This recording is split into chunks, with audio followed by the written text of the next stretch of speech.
আমাদের দেশে ছোট্ট বাচ্চা মারা যায় না, কথা বলেন। ছোট্ট মানে অনেক বাচ্চা আছে ডেলিভারিতে মারা যায়।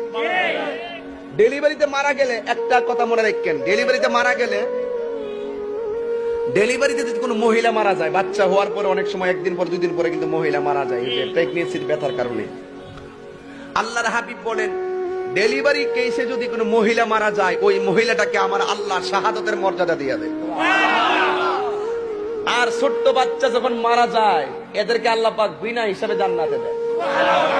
ছোট্ট বাচ্চাগুলো এক জায়গায় দাঁড়াই থাকবো, আর হাসর মাঠে সব জান্নে ঠেলা ঠেলি, আর ফুলাফান এখানে খেলাধুলা করবো। আল্লাহ কবে, তোরা খেলাধুলা এখন বন্ধ করিয়া তোরা বেহেশতে যাই গা।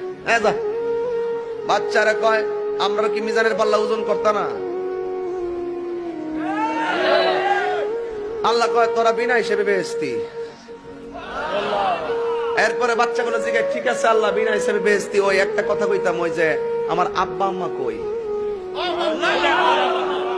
তখন বলবে, তোমার আব্বা আম্মা দুজুকে আছে, যাদেরটা দুজুকে দুজুকে বলবে। আল্লাহ ঠিক আছে, বেহেশতে তো যাবোই, কিন্তু যাওয়ার আগে একটা আম্মারে দীক্ষা যাই। আল্লাহ কয়, মালিক এই বাচ্চাগুলারে একটু তার মারে দেখাই দে। পরে মালিক ফেরেশতা গেটটা খুললা তার মারে উড়াইয়া দেখাই দিব। দেখবে মা কঙ্কালের মতন জ্বলতে জ্বলতে একবারে আংরা হইয়া লাল, লোহা যেমন আগুনে দিলে লাল হয়ে থাকে, ঠিক এইভাবে হাড্ডিগুলো লাল হয়ে রয়েছে, আর কঙ্কালের মতন আগুনটা জ্বলতেছে। বাচ্চা ডাক দেখে, আল্লাহ এই মার পেটে আমি 10 মাস 10 দিন ছিলাম, মার পেট থেকে দুনিয়া গেছি, কি হয় এই বাপটারে বাপ ডাকতাম পারছি না, তুমি ফাড়াইছিলা, তুমি লয়ে আইসলা, কিছু তোমার কোয়ারও কোনো সুযোগ নাই, তুমি ফাড়াইলা কি লেগে লইলা কি লেগে, এটা আমরা জানতাম চাই না। তবে আমার আম্মা 10 মাস 10 দিন পেটের মধ্যে রাখছে, বহুত নাতি দিছি মার পেটও। আল্লাহ একটা কথা কই, আমরা তো বেহেশতে যাবো গো, আর তো বাড়িতাম না, আমার আম্মা ডারে আমার সঙ্গে দুজকটা বেহেশতে দিয়া দাও। আল্লাহ কব, না তোমরা যাও, তোমরা যাও, তোমার আম্মা দুজকি। ও দিতা না, না তোমরা যাও, তোমরা বেহেশতে যাও, তোমরা যাও।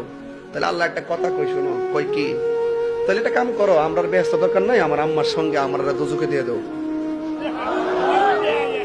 এই কথাটা বলতে দেরি আল্লাহ কয়, কইরে ফেরেশতা, আমি কোটি মায়া আমার অন্তরে আমার কাছে রাখছি, যারা পরিমাণ মায়া দিছিলাম দুনিয়া, দেখ বাচ্চা তার মায়ার লাগে কি মায়া, এর চাইতে মায়ার সাগর হইলাম আমি আল্লাহ।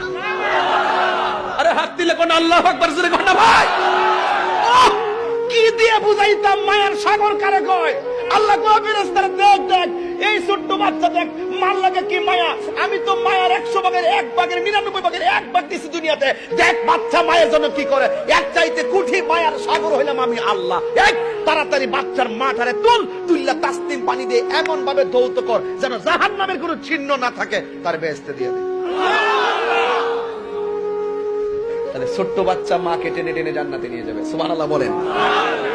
এই জন্য আমি আজকে একটা কথা বলে দেয়, আজকে থেকে যদি ছোট বাচ্চা পানিতে পড়ে হোক আর এমনিতে মারা যায়, আপনারা ধৈর্য ধারণ করবেন, এই বাচ্চাটা আপনার জন্য হাসরের মাঠে নাজাতের উসিলা হয়ে যাবে।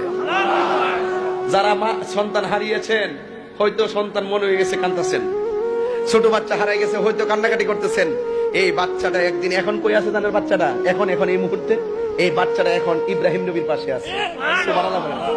এরা কোরআন তেলাওয়াত করতেছে, জোরে কোন না সুবহান। এরা কি তেলাওয়াত করতেছে? এরা এখন ইব্রাহিম নবীর পাশে যায়া জমা হইতাছে, এরাই আপনার জন্য নাজাতের উসিলা হয়ে যাবে। বাচ্চাগুলো মারে টেনে টেনে বেহেশতে নিয়ে যাবে।